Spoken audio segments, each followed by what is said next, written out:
Ito, yung kabuuan ng hearing na 'yan, ang galing dito ni Alan Peter Cayetano. Yung hingi ng 10K ayuda. Utangin na ninyo, puro kayo mga mukhang pera. Ito, pakinggan ninyo yung hearing kontra illegal sugal. Ang pagdinig ng Senado kaugnay sa online sugal. Isa sa mga sentro ng pagdinig ang utos ng BSP na ipagbawal na ang online gambling link sa mga e-wallet platform.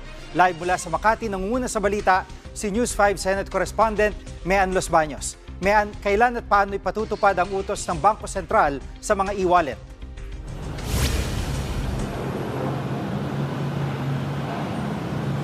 Jiggy, sa darating na linggo o Sunday, dapat wala na raw makikitang icons at links na magdidirect papuntang online gambling sa mga e-wallets. So yan ay para hindi na raw ma-access through e-wallet mga links at icons sa Senate hearing kanina. Narito ang bahagi ng pahayag ng ilang senador. Ba't kinakalampan ng 48 hours? Sabi nga na dito, isang pindot lang yan, tapos na wala na yung apps na yan. Ba't kinakailang palugit para marami pang pwedeng tumaya? Para meron pang mga kuha ng porsyentos. We heard from ASEC Paraiso a while ago that they can do it right away. I just don't get it, Mr. Chairman. Forgive me, Your Honors, my dear colleagues. It is not acceptable. At Mean, ibig bang sabihin kung wala ng link? Ayan, ang tanong kasi ganito, ang tanong ni Senator, ang galing talaga ni Alan Peter Ang sabi ni Alan Peter, kaya bang tanggalin sa mga mobile payment app, mga Paymaya, GCash, kaya bang tanggalin yung mga link ng sugal? Kaya naman po. DICT, gaano kabilis? Agad-agad kayang tanggalin. Agad-agad. Ba't binigyan pa natin ng 2 araw na palugit? Kayo ang taga-regulate Dapat tanggalin na natin agad-agad. Ang sagot ng gaming, kasi po, kailangan natin munang abisuhan yung mga tao. Okay ng ina mo. Abisuhan mo yung mga tao na magsasarado na yung sugal nila. Ba't mo pa sila kailangang abisuhan? Di ba? Ang ina nyo, kung adik sa kung adik sa shabu yan, kailangan mo pa ba siyang sabihin na, 2 araw ka na lang bumatak ha? Bakit? Kasi yung kinukuhanan mo ng shabu na yon, magsasara na. Di anong gagawin mo ngayon bilang isang adik ka sa shabu? Putang ina, bibili ka ng maraming droga para meron kang reserba habang naghahanap ka ng panibago mong kakaadikan. Tama, mali? Ganun din. Magsusugal. Bibigyan mo ng 2 araw. Anong gagawin nung mama? Magsasara na to, favorite na sugal ko to. Putang ina, uubusin ko na lahat ng pera ko dito. O kaya itataya ko na lahat ng pera ko para para baka sakaling manalo o maano ko for the road. Magets. Hindi ba? So minsan mapapaisip ka, bakit binigyan mo ng 2 araw na palugit para kumita pa kayo ng 2 araw? O para kung sino man yung mga kumikickback dito, kumita pa ng 2 araw? Pwede mo nang tanggalin halimbawa, biglang ako, adik ako sa sugal, inaccess ko, putsang wala na. Ba't wala na? Bakit pa kita kailangang abisuhan? Bakit pa kailangang abisuhan yung mga nag-ooperate? Para makaisip ng panibagong paraan, makapagsampa ng mga temporary restraining order. Di ba? Ang may control niyan, yung ba yan? PCSO ba yan? Hindi, PAGCOR. Yan ang may control dyan. Bakit? Tangina niyan. Agad-agad nga, napalitan nyo yung logo ninyo. Walang abi-abiso Di ba? Tapos, di ba mahal-mahal ng logo ninyo? Ang pangit-pangit naman, napalitan nyo agad-agad ng walang abiso. Tapos ngayon gusto nyo magpasara ng mga link, magpatanggal ng mga link ng mga online sugal. Kailangan parang abiso. Walang due talaga Sa mga e-wallets ay makakataya o hindi na makakataya yung mga sugarol? Tanggal na supposedly yung icons and links that will direct people to online gambling.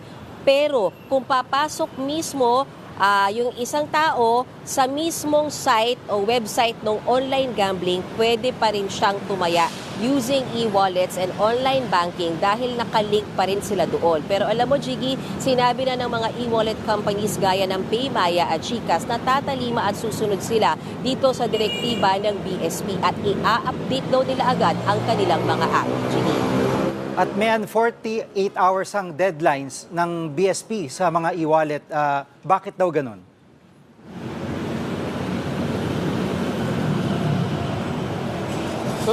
Kailangan daw kasi ng sapat na oras, Chiki, paliwanag ng BSP, hindi lamang ng mga e-wallet companies to take down, tanggalin yung mga icons and links, kundi mismo nung mga customer para i-withdraw yung pera nila dun sa gambling account na yan. Narito ang bahagi ng pahayag ng BSP. Tayo na, huwag nyo na ipa-withdraw. O yung pera nila sa gambling account, i-donate nyo na. O i-donate nyo sa mga nasalanta sa baha. Pucha yan, para lahat sila matalo. Tama yan. Pero alam ninyo, mga bossing sa sugal, walang nananalo talaga dyan. Mananalo ka saglit, pero mas malaki yung matatalo kaysa sa mananalo. Wala pa akong nakilalang nag-casino. Wala pa akong nagkilalang kahit sinong nag-casino na tinalo niya yung casino. Wala pang ganun nangyari. Kung tayo na yan, kahit na tayo rito, mag-away-away tayo rito, wala pa akong kilala na nag-casino na tinalo niya yung casino. Nagsara yung casino dahil sa kanya. Mantakin mo, sa dami nang nagsusugal sa casino, wala pang casino nagsara dahil nalugi. Ibig sabihin, utang na kamkam ng pera yan. Kayo pinaghihirapan nyo yung pera nyo tapos sinusugal nyo lang. PGG. That we will also provide time for the customers, for the consumers, to withdraw their funds from the online gaming account. Within that time, for consumers who may want to take their money out, Sabi niya, bakit yung mga e-wallets at BSP ang parang sinisita at sinisisi natin? Ang klaro daw na nagkulang sa regulasyon ay ang PAGCOR.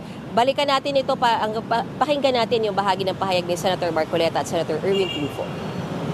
Ang PAGCOR po ang merong regulatory powers dito eh. Bakit hindi sila yung mauna na mag-regulate? Bakit po yung GCash ang dinidiin natin? Parang nakikita ko, we're all barking on the wrong tree. I just made the suggestion this morning, but I did not expect na sila yung gigisahin natin. Hindi po sila yung operator eh. But they are the conduit. I was the one who suggested. Hindi pa pwede magtaya yung mga bata kung wala yung... Kaya nga po, ang sinasabi ko, i-suspend nila.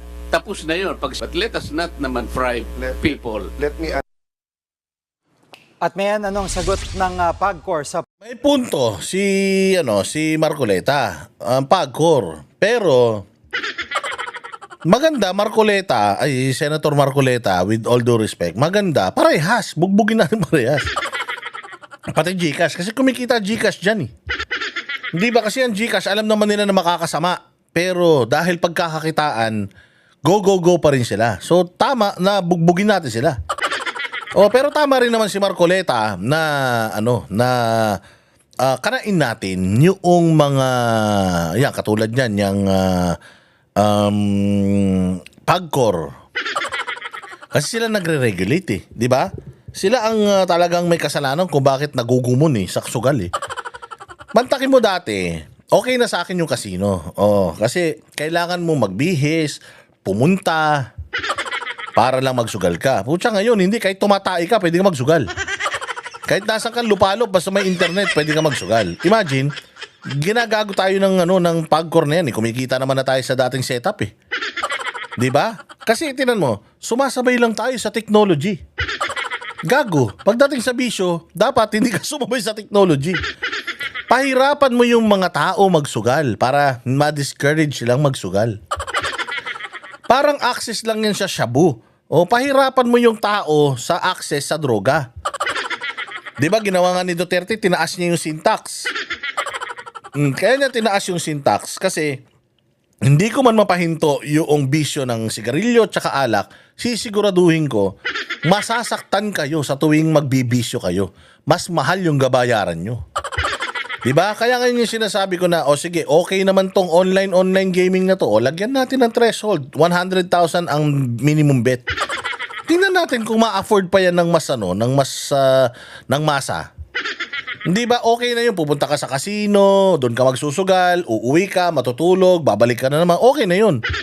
At least, may hirap-hirapan ka ng konti. Pero yung, putya, kahit na nakahiga ka na, miski matulog ka na, pwede ka pa rin tumaya. Yun yung hindi karapat-dapat eh. Ididikit nga ulit natin yan sa drugs eh. 'Di ba? Marami tayong mga bisyo kasi yan. Marami tayong mga ginagawa na mga measures para yung droga matigilan na, hindi ba? Hindi pa rin mapigil-pigil. Meron pa rin. Imaginein mo hinihigpitan mo na, meron pa rin. O edi lalo na kaya pagka ganito, niluluwagan mo na niluluwagan yung bisyo. Edi mas masama yan. Hayop na yan. Oh, so ganyan karami ang problema ng bayang Pilipinas dahil dito sa bisyo ng ng sugal.